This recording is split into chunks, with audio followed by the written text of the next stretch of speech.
Okay guys, so today we're going to make just a really simple pixel screen. So first of all, we're just going to go ahead and use Booleans for this.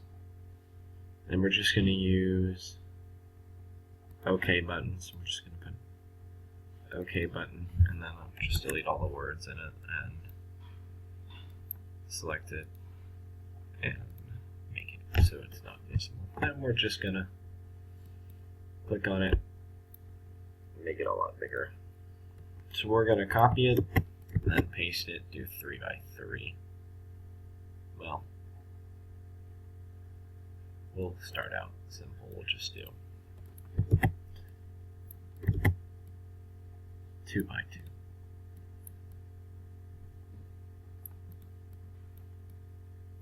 2. Okay, so this is going to be just our simple pixels. These are just Booleans. So this is going to be made mainly with the case statement. But first of all, we're going to go in our controls on our block diagram, and we're going to click string and path and go to combo box. And we're going to just name it patterns.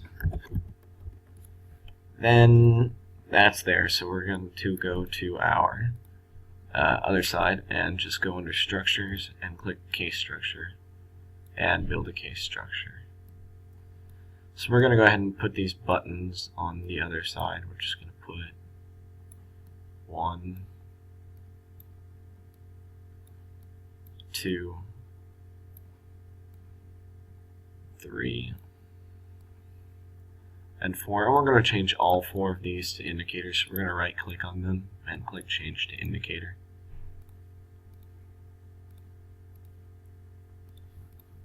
Then we're going to put our combo box right here by this question mark and just connect it. Now instead of it being true or false, this is going to be whatever's in this input we can change. And we're going to need 4 of these. So we're going to add 2 more. Actually, we're going to add 3 more. 1, 2, 3. So that's the falses are going to be our default. So we're just going to make this nothing is going to be our default. So anything, if there's nothing placed in here, it's going to be our default. So then we're going to be true. We're just going to put pattern 1. Now when you put them in the combo box, they have to be exact. And for this one, we're going to do pattern 2. It's automatically going to put them in parentheses.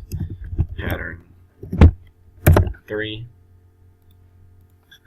and pattern 4.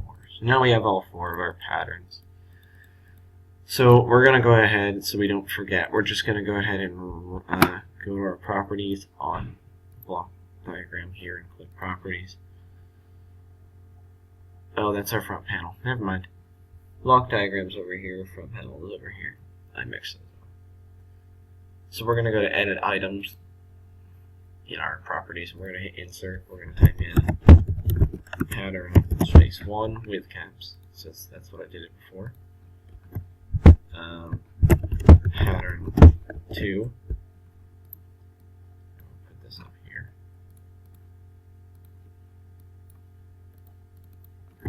Pattern 3. We'll add 1 more and make pattern 4. Okay, so now that these are in here, we just hit OK, and there's going to be a drop-down menu now. It's got all 4 of them.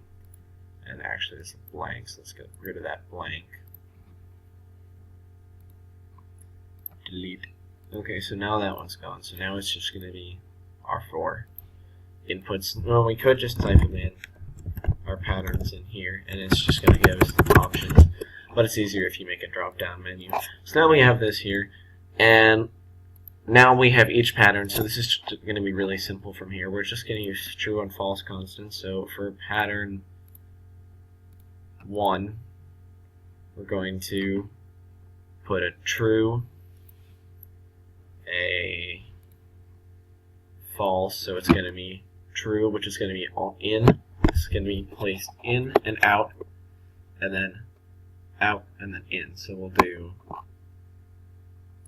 false, then true.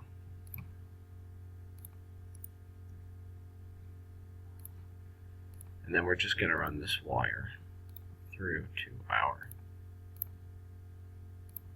buttons for each one. So now we have pattern 1. It's going to be on, off, off, on. So it's going to be checkered. So pattern 2, we're going to do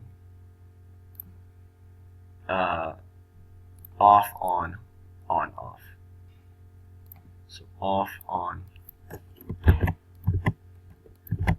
off. And you can change constants for Booleans just by clicking on them. Then our next pattern, we're going to do on, off, off.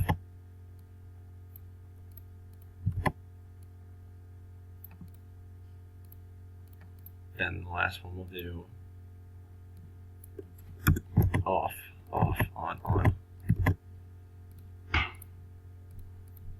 Now we have to connect them all, so we're just going to run them all in.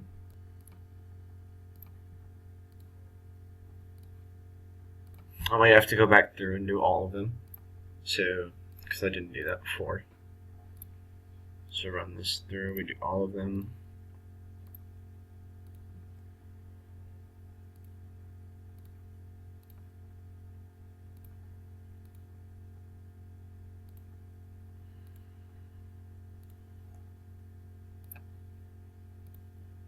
Alright, so now all of them are programmed. So we can go... Oh, actually, default we have to have one, so we're just going to do off for all of them. So we're just going to do false. And just run this wire for all of them.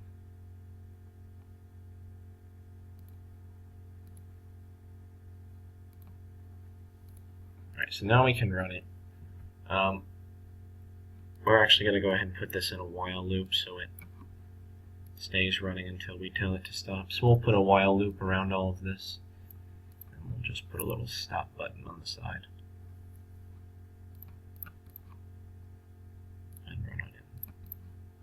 So now we can run it. You choose pattern 1, it's going to do your checker here. Pattern 2 is going to be your blank, or it's going to be your checker here. Pattern 3 is going to be your top. Pattern 4 is going to be your bottom. And then stop is going to stop our program. What we can do for default is we can add blank. We'll just make that blank. And then default, so if it doesn't, if nothing else is selected, it'll go right back to this blank. So we're just going to go ahead and add blank in our properties here. So we're insert blank. Okay, so now that's added in there. We can run this all over again. So blank is going to be our default. So if we typed in blah blah blah and hit enter, since it's our default is blank, nothing's going to happen. So pattern 1, pattern 2, pattern 3, pattern 4.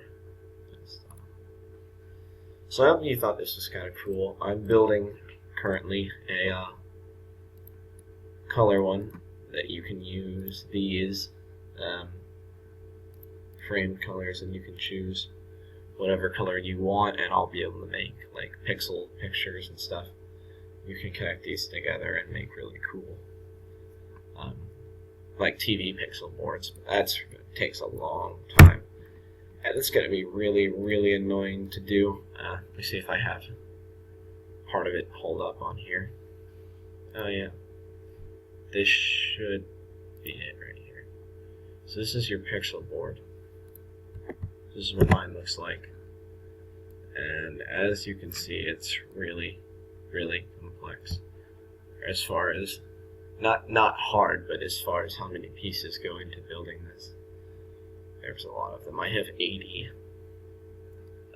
color boxes I have to hook up in order to do this. So, but anyways, I hope you liked this. watch my other videos.